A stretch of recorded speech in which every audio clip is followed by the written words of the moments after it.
How y'all doing today? I'm your boy Deezil Greezil, and you're tuning in live to another edition of Know What I'm Saying, brought to you here on Brotherhood TV. You know what I'm saying? It's Sunday, January the 17th, 18th. You know what I'm saying? 2015, right before Martin Luther King Day. I gotta work tomorrow. I'll start the boycott, but then I realized I ain't got shit to do. You know what I'm saying? I need my money. So does that make me a house nigga? I don't know. You know what I'm saying? But I need y'all to stay focused.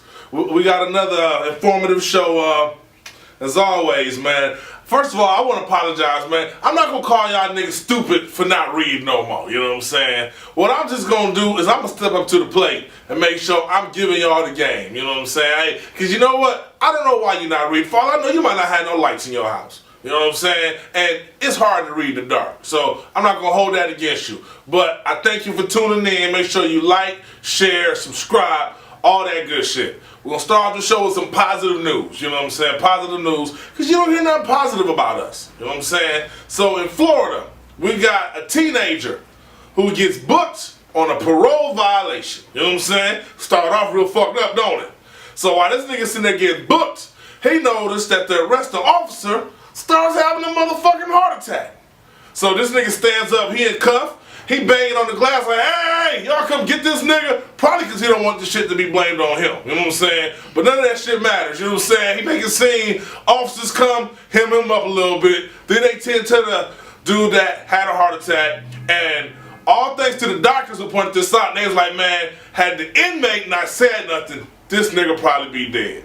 So it goes from a parole violation to Florida wanted to honor this dude for saving a cop's life. You know what I'm saying? That's some crazy shit, you know what I'm saying? So that just goes to show, man, you never know why you're in the position that you're in. Not saying that anytime you get fucked up by the police, something good will come out of it. But who's to say if he hadn't committed the crime he committed and hadn't committed the parole violation, that he wouldn't have been there that day to save that man's life. So, little something to think about. On to some other news, not so positive. How many of y'all know that over 2,000 men, women, and children were murdered in Nigeria? You know what I'm saying? And it's crazy because once again, CNN, Fox News, they're not saying nothing about this shit. They still talking about it's not 12, it's now 17 people that got killed in France. But they're not saying shit about the over 2,000 and counting men, women, and children who were massacred. I mean, villages burned down. I mean, just a fucking slaughter. Can you guess what all these men, women, and children had in common? I'll wait.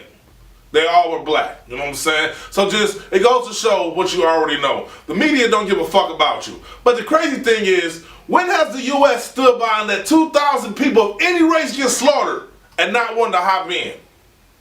But what y'all don't know is the U.S. no longer gets oil from Nigeria. So guess what? It's no longer the U.S. fucking problem. That's why we spend over $8 million a day to go into Arabic countries and combat terrorism, because we get oil from them motherfuckers. But we're not getting oil from the Africans, so the 2,000 and counting that were slaughtered, you probably will never hear about it other than what I'm telling you now. You know what I'm saying? So it's crazy. They're saying that Boko Haram, which is a Islamic radical group, is responsible. Do a little research. Guess who's funding them niggas? The good old USA. But let me shut my black ass up before they come get me. You know what I'm saying? On to some other news. We got, this shit right here hit a little too close to home. You know what I'm saying? I'm at work minding my business, and I find out that a soldier that was deployed to Liberia to combat Ebola, you know what I'm saying, was found dead on his front porch. So immediately, I'm like, yo, man, this nigga got Ebola. As everyone else in the city, you know what I'm saying, niggas was concerned. Then it comes out that the nigga had a heart attack. You never see so many niggas happy to find out a nigga had a heart attack. I mean, niggas is high-fiving like the Cowboys won the Super Bowl because this nigga had a heart attack. You know what I'm saying? But it's fucked up. But then I start digging a little deeper. This nigga was young. This nigga 24, right?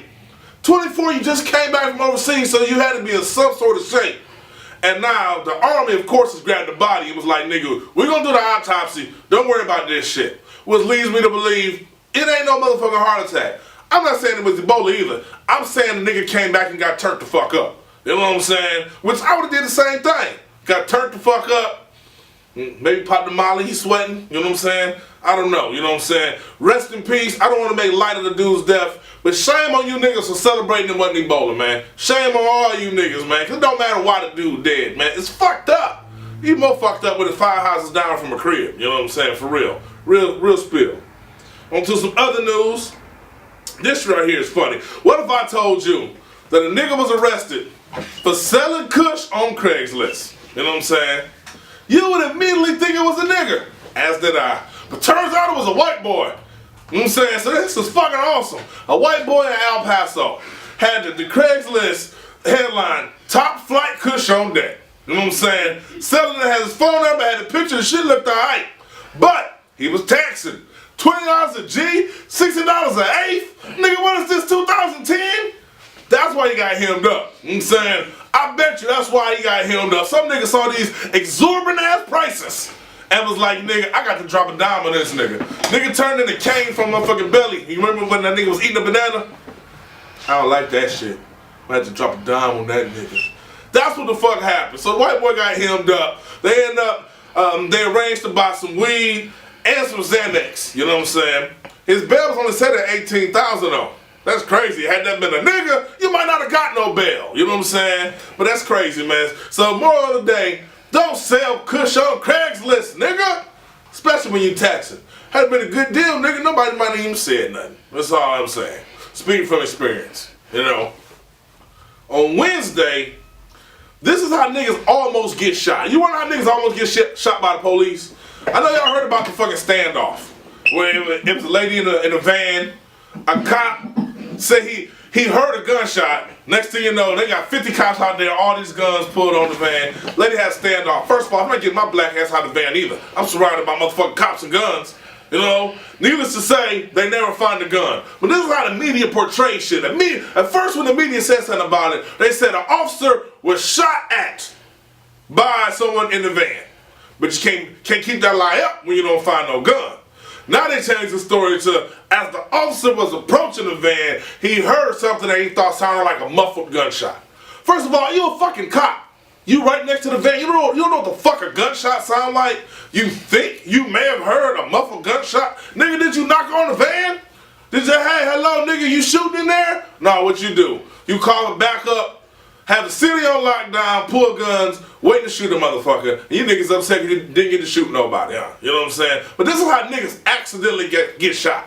You thought you heard a gunshot. I need y'all to be a little more precise with the hearing. You know what I'm saying? You need to know what the fuck a gunshot sounds like before you get to pulling out guns on niggas, man. You know what I'm saying? That's all I'm saying. You know what I'm saying? Keep it real simple. You know?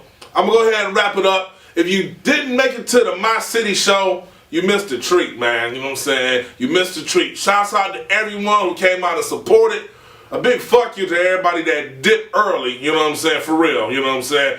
Everyone else ain't gonna say it, but I'm gonna let you know, that's some fraud shit. We're making a list and we checking it twice, you know what I'm saying? Everybody stayed to the end of the show. We appreciate that. All the artists who performed at the end of the show when the crowd wasn't as live as it was and still gave 100%, awesome. Shouts out to the homie Black Spider-Man. If you never seen the dude do his thing, man, you'll miss it. I mean, to me, he got to be like the 8th or 9th wonder of the world. You know what I'm saying? The dude brings a hell of a fucking lot of energy to the show. Always entertaining, man. You know what I'm saying? And it's always a pleasure. As always, I'd like to thank y'all for tuning in. I'm Deezil Greezil. This is Know What I'm Saying, brought to you live on Brotherhood TV. Make sure you like, share, and subscribe. As always, and I'll catch y'all next week.